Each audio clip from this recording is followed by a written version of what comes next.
Son Lobos. ¡Hola! ¿Qué tal, Nelson? ¿Cómo estás? ¿Qué tal el 18? ¿Cómo estás, Colimi? ¿Qué me dijiste?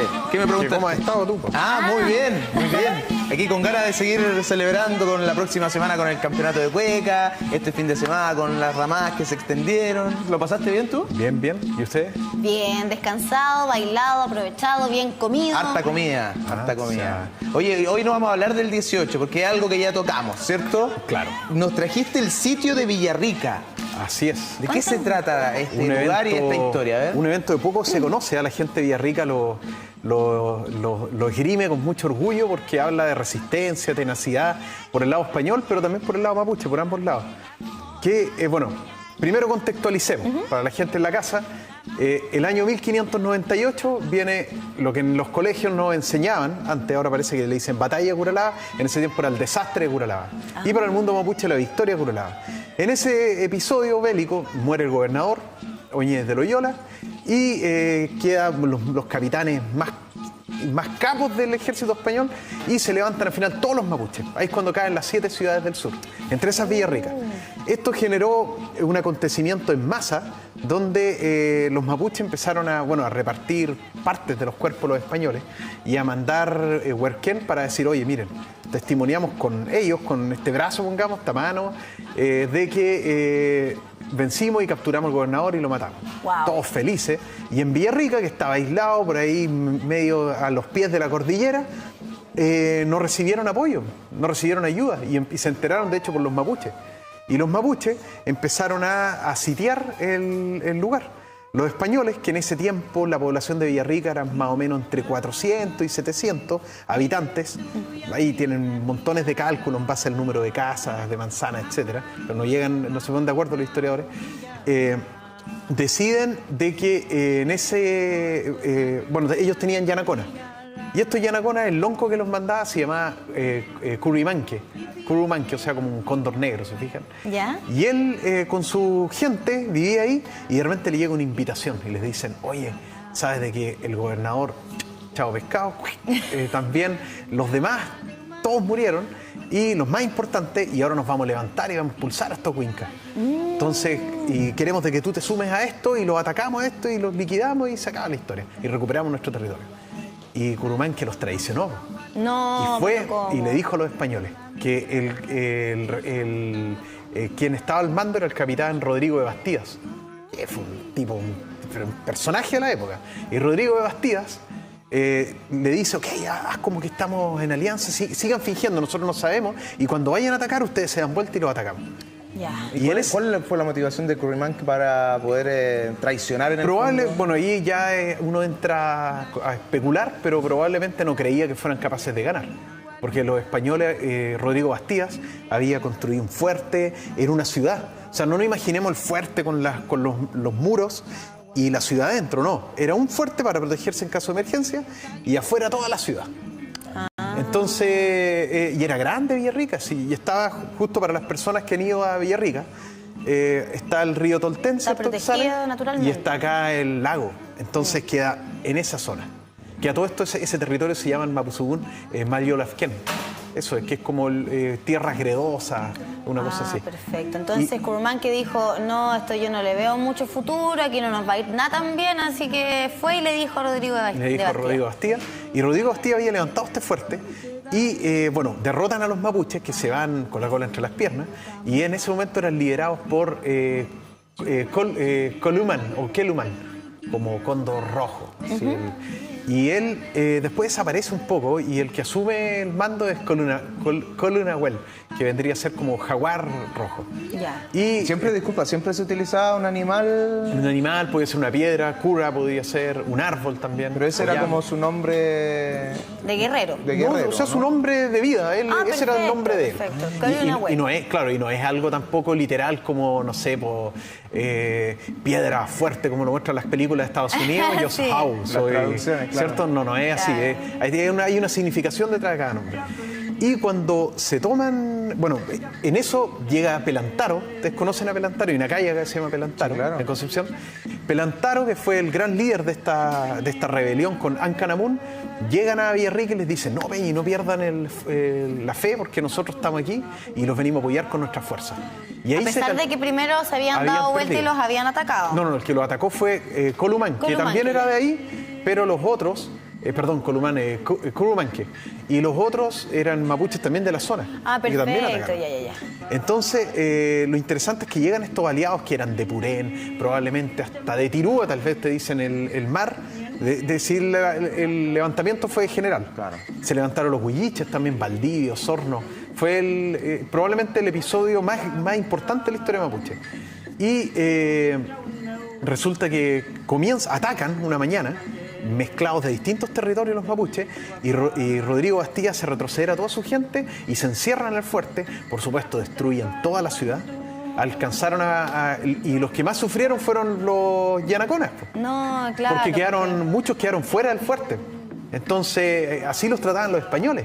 Claro. Los otros iban buscando la posibilidad de alianza y de obtener algún beneficio, y después, cuando venían los tiempos malos, arréglatelas tú solo. Oye, ¿no? y en términos de número, de cantidad de guerreros, me imagino eran mucho más los habitantes del lugar, Los mapuches se calculan 7.000 los que atacaron ese día. más los refuerzos, las Contando los refuerzos. Ya. O sea, a lo mejor, tal vez, ahí también imposible determinar. Pero eran 700 personas máximo en Villarrica. Hombres, mujeres, niños. Claro, versus ancianos, 7.000 que llegaron a atacarlos, pero también tenían los yanaconas, que los yanaconas habrán sido 700, 800, pero el número era mucho No, mayor. era demasiado. De todas maneras. ¿Y de qué vivieron los españoles mientras estaban sitiados? Bueno, estaban encerrados ahí, ya comienza el sitio, y empezaron a racionar muy bien la comida, pero eso se acabó. Si el sitio comenzó en 1599 y terminó el 7 de febrero de 1602. O sea, prácticamente 3 años. Mira. Un sitio, pero fue terrible. Y para los españoles. Y los mapuches los sitiaron, los españoles comenzaron comiéndose los chanchos, la gallina, después los caballos, después los perros, después los cueros de las riendas, las monturas. Después moría un mapuche y partían corriendo detrás del cuerpo que ellos mataban, lo tomaban y lo faenaban y hacían cecinas con los cuerpos de los mapuches que morían en combate. Eso fue terrible. Y cuando muere una mujer, y una mujer española dio luz incluso, tal caso, y se comió a su guagua. Esas cosas no se cuentan porque mucho en la historia de Chile, porque es como eso de salvaje, ¿se fijan? Como un español iba a hacer eso. O sea, los comeguaguas existieron, realmente. Claro, efectivamente. Oye, qué terrible, o sea, la situación era pero imposible, era de las guerras más violentas, creo yo, de las que se puede tener data. Pero sabes que los españoles salían de repente en un destacamento fuertemente armado, hasta que se les acabaron las balas y ahí tuvieron más problemas, a buscar caballos que anduvieran por ahí, algún chancho que vieran, atraían perros de los mapuches, Claro. o salían a buscar manzanos. ¿Y qué hacían los mapuches? Los capturaban, los tomaban presos, evitaban matarlos, fíjense. Pero Nelson, ¿siempre fue así como tratar de sobrevivir y siempre guerra, siempre conflicto? ¿O hubo tratativas de paz en su momento? Las hubo. De hecho, capturaron al hijo de Rodrigo Bastías. Y viene con Lunahuel, porque ojo que Ancanamun y Pelantaro los dejaron instalados, revolucionados, y se fueron a otros lados. Porque era un ejército que se iba moviendo. Y acá quedó el ejército, llamémosle operaciones de Mayol Afquén. Y va con su hijo, con Lunahuel, y le dice a Rodrigo Bastías, bueno, Winca, ¿sabes que lleguemos a un acuerdo de paz? Y acá tengo tu hijo, y te entrego tu hijo, y se acaba, y te prometo que perdonamos tu vida, pero esto es insensato que sigan viviendo en esas condiciones. Mira. Y viene Rodrigo Bastía y le dice en el fondo de que él es leal a su rey, a su patria. Antes muerto que... Claro, y le tira una daga para matar a su hijo. Le dice, yo prefiero matar a mi hijo. Y le tira una daga a su hijo y con un abuelo lo protege, con su espalda. Mira, ¿sabes qué? Es súper bueno lo que estás comentando, Nelson, porque muchas veces yo creo que todos los que vivimos en la época del colegio, hace ya hartos años, nos quedamos con esa impresión de que los españoles, ¿verdad?, que llegaron acá, eran muy, no sé, por así decirlo, muy decentes, ¿cierto?, que no caían en estas prácticas de la guerra, que son propias también de épocas como la que estás comentando. Y por el otro lado tenemos la imagen del mapuche muy salvaje, que llegaba a atacar constantemente, a destruirlo todo. Y lo que tú nos estás explicando, en el fondo, viene a derribar todo ese mito. Tenían una manera quizás mucho más pacífica incluso de tratar de solucionar los problemas, de llegar a una instancia de diálogo, pero no se daba eso. De hecho, los mapuches siempre resolvían sus problemas mediante el collán, el palín. El palín, el juego, el palín, resolvía conflictos. El que ganaba se le daba la razón.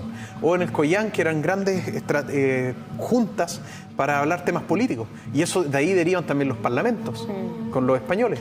Entonces, ¿Pero qué pasó finalmente? ¿Se rindieron los españoles? No se rindieron, ¿no? Si los españoles fueron hasta el final, quedaron... Ahí los autores otra vez, y no citan fuente el problema. Los historiadores en general, el gran Francisco Encina, tan citado y enseñado a las generaciones de nuestros padres y abuelos, no cita fuentes.